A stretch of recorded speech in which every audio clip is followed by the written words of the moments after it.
현재 생존해 있는 4.3 수영인 10여 명의 소재가 추가로 확인됐습니다. 2차 재심 청구를 위한 조사도 시작됐습니다. 제주도의회가 내년도 제주도 예산안 심사에 돌입했습니다. 제주도가 지방채를 발행하기로 하면서 재정 운영이 도마에 올랐습니다. 가짜 펜션 사진으로 예약금만 가로챈 일당이 경찰에 붙잡혔습니다. 대포 통장을 이용해 해외로 돈을 빼돌려온 것으로 드러났습니다. 시청자 여러분 안녕하십니까? 뉴스데스크 제주입니다. 제주 4.3 당시 불법 군사재판으로 억울한 옥살이를 한 4.3 수영인은 약 2천여 명으로 추정되고 있습니다. 이 가운데 18명에 대한 재심 재판이 70년 만에 열리고 있는데요. 현재 소재가 파악된 수영인 10여 명이 더 확인되면서 이들의 재심 청구를 위한 조사도 시작됐습니다. 김찬영 기자의 보도입니다. 60년 전 제주를 떠나 부산의 터를 잡은 김정추 할머니. 17살 나던 해 출도해녀 모집 원서인 줄 알고 도장을 찍은 것이 화근이 돼 군사재판을 받고 전주 형무소에 수감됐습니다. 억울한 옥살이를 마치고 고향에 돌아왔지만 죄인이라는 낙인과 경찰의 감시는 할머니를 괴롭혔고 결국 쫓기듯 고향을 떠나왔습니다. 4.3 희생자 신고조차 못하고 숨죽이며 산 세월이 벌써 70년. 여기 사람들한테 눈총 받을까 봐 또 그것도 들었고. 여기 사는 나는 아무것도 모르고 나는 순수한 사람인 줄 알고 살고 여기 와서 전 부녀회장 통장 다 했거든. 했는데 그 사람들이 저 사람이 그냥 사상을 가졌나 이래 할까 봐 그것도 두렵고. 김할머니처럼 4.3 희생자 신고도 하지 않은 수영 생존인을 찾는 작업이 시작됐습니다. 수영인 명부에 실린 신원을 확인하고 군사재판을 받게 된 이유와 과정 등에 대한 조사를 진행해 2차 재심 청구를 하기 위해서입니다. 재심 참여를 이끌어내기 위해 현재 재판을 받고 있는 4.3 수영인 오희춘 할머니도 함께했습니다. 지금 재심이 되는 과정이 되니까 같이 못했던 분들 2차 재심을 지금 준비하고 있어요. 그래서 2차 재심 대상이 될 분들을 만나뵈러 다니는 중인 거고. 현재 재심 재판이 진행 중인 4.3 수영 생존인 18명 외에 소재가 파악된 수용인은 12명. 대부분 다른 지역에 살고 있거나 아직 신고하지 않은 사람들입니다. 4.3 도민연대는 내년 상반기까지 이들에 대한 기초조사를 마치고 두 번째 재심 청구 소송을 제기할 계획입니다. MBC 뉴스 김찬현입니다. 제주도의회가 오늘부터 내년도 제주도 예산안 심사에 돌입을 했는데요. 오늘 채무 제로 선언 1년 만에 지방채 발행 계획을 발표한 제주도의 재정 운영이 도마에 올랐습니다. 홍수연 기자의 보도입니다. 올해보다 3천억 원이 늘어난 5조 3,500억 원 규모의 제주도 새 예산안에 대한 도의회 예산심사 첫날. 장기 미집행시설 일몰제 시행에 따른 지방채 발행이 쟁점으로 떠올랐습니다. 의원들은 토지 매입과 보상을 위한 경비 9,500억 원을 내년부터 5년간 지방채로 조달하겠다는 제주도의 계획이 한 치 앞도 못 보는 재정 운영이라고 비판했습니다. 이 같은 문제에 대비하기 위해 의회가 순세계 잉여금의 1%를 적립하도록 조례를 개정했지만 제주도가 이를 외면하면서 도민이 빚더미에 앉게 됐다고 주장했습니다. 재정에 대한 계획을 잡으라고 해서 조례까지 만들었음에도 불구하고 못한 점, 그리고 지금 현재 지방채 발령과 관련해서 실장님께서는 자꾸 행정안전부의 지침을 말씀하시는데 저희는 시각이 달라요. 그 조례에 따라서 그 금액만큼을 당연히 그 특계에 배분해서 투자를 했어야 된다, 그렇게 생각이 듭니다. 청년 정책과 관련한 대학 지원 예산도 도마에 올랐습니다. 제주대 법학전문대학원에 대한 장학금 지원 협약 기간이 올해로 끝났는데도 2억 원을 지원하고 교육부가 부실대학으로 지정한 대학에까지 역량 강화 사업비를 지원하는 것은 잘못됐다는 지적도 나왔습니다. 생존이 가능하면 지원해 준다는 거 아니냐고요. 그런데 이렇게 우리 제주도에서 돈 많아서 국가에서도 지원 안 해주는 대학에 지원해 주겠다. 한편 강정마을 갈등 해소를 위한 지원단 예산 8억여 원과 관련해서는 찬반을 떠나 주민 모두를 위해 사용하기 위한 구체적인 계획을 마련하라고 주문했습니다. MBC 뉴스 홍수현입니다. 네, 요즘 펜션을 예약할 때 주로 인터넷을 많이 활용하죠. 그런데 가짜 펜션 사진을 인터넷에 올리고 예약금만 받아 가로챈 일당이 경찰에 검거됐습니다. 김항섭 기자의 보도입니다.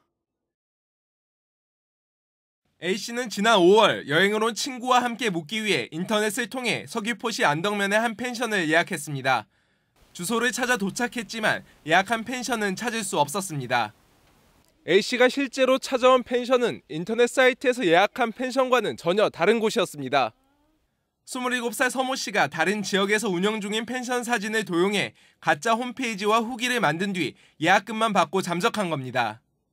SNS 같은 것도 많이 찾아보고 해서 전혀 의심 없이 이 펜션을 선택하게 됐고, 제가 연락을 좀 취해봤는데 전화를 안 받으시더라고요. 서 씨가 이 같은 가짜 펜션 사진으로 챙긴 예약금은 100여만 원. 서 씨는 SNS를 통해 성매매를 알선한다고도 속여 성금 명목으로 돈을 가로채는 등 지난 4월부터 2달간 40명에게 1억 원을 가로챈 것으로 드러났습니다. 경찰 조사 결과 서 씨는 경찰의 추적을 피하기 위해 대포 통장을 통해 가로챈 돈을 해외로 빼돌린 것으로 밝혀졌습니다. 여행을 위해 펜션을 예약할 때는 포털사이트 지도 검색이나 이용 후기 등을 잘 살펴보고 실제 주소지에 펜션이 존재하는지 여부를 확인할 필요가 있습니다. 경찰은 서 씨와 통장을 제공한 20살 오모 씨를 사기와 전자금융거래법 위반 혐의로 검찰에 송치하는 한편 공범 2명의 행방을 쫓고 있습니다. MBC 뉴스 김항섭입니다. 제주시민사회단체 연대회의는 JDC를 상대로 제기한 토지 반환 소송에서 토지주들이 잇따라 승소하고 있다며 사실상 폐기 단계에 들어간 예래 휴양형 주거단지 사업을 전면 재검토하고 신속하게 땅을 반환하라고 요구했습니다. 또 제주도와 JDC는 물론 사태를 악화시킨 국토교통부와 제주지역 국회의원들도 토지주와 도민사회에 사과하고 책임을 져야 한다고 강조했습니다. 한동과 평대리 해상풍력 조성 사업이 세 번째 경관심의에서 조건부 통과됐습니다. 제주도 경관위원회는 오늘 오후 제주도청에서 회의를 열어 한동 평대 해상풍력 조성 사업에 대해 풍력발전기를 해안선에서 1.5km 이상 떨어져 배치하라는 조건을 달고 통과시켰습니다. 한동 평대 해상풍력 조성 사업은 제주시 구자읍 한동과 평대리 해상 공유수면에 105메가와트 규모로 해상풍력발전시설 19기를 설치하는 사업입니다.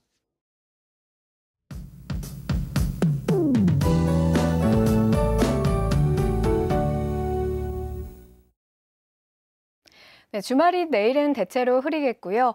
낮부터 늦은 오후 사이 산지와 남부, 동부 지역을 중심으로는 산발적으로 빗방울이 떨어지는 곳이 있겠습니다. 감귤 수확하시거나 야외 활동하실 계획이 있으시다면 참고하셔야겠습니다.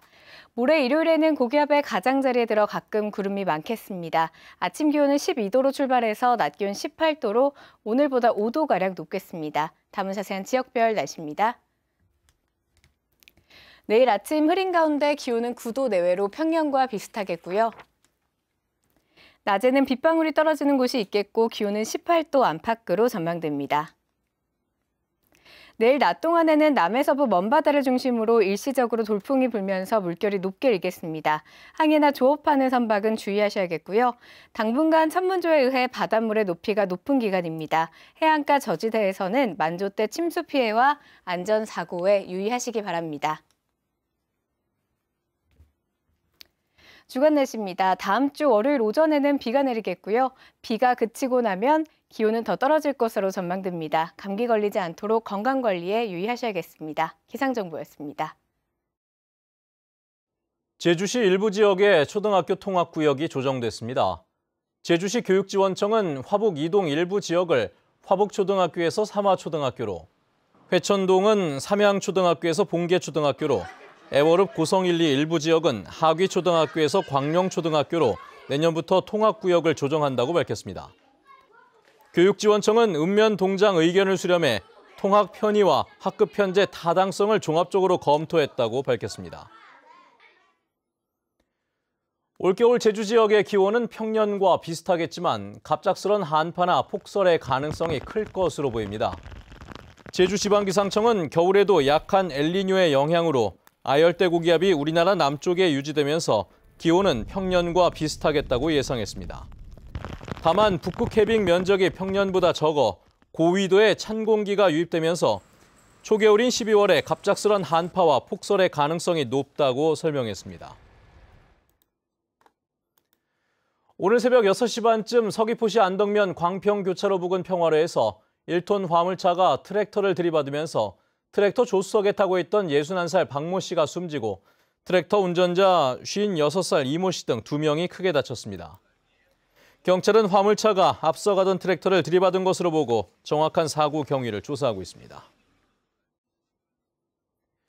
제주지방법원 송재윤 판사는 공장 설비 비용을 부풀려 보조금을 타낸 혐의로 기소된 초콜릿 공장 대표와 공장장에게 징역 1년과 10개월에 집행유예 2년을, 허위 계산서를 써준 설비업체 대표 44살 김모 씨에게는 징역 8개월에 집행유예 2년을 선고했습니다.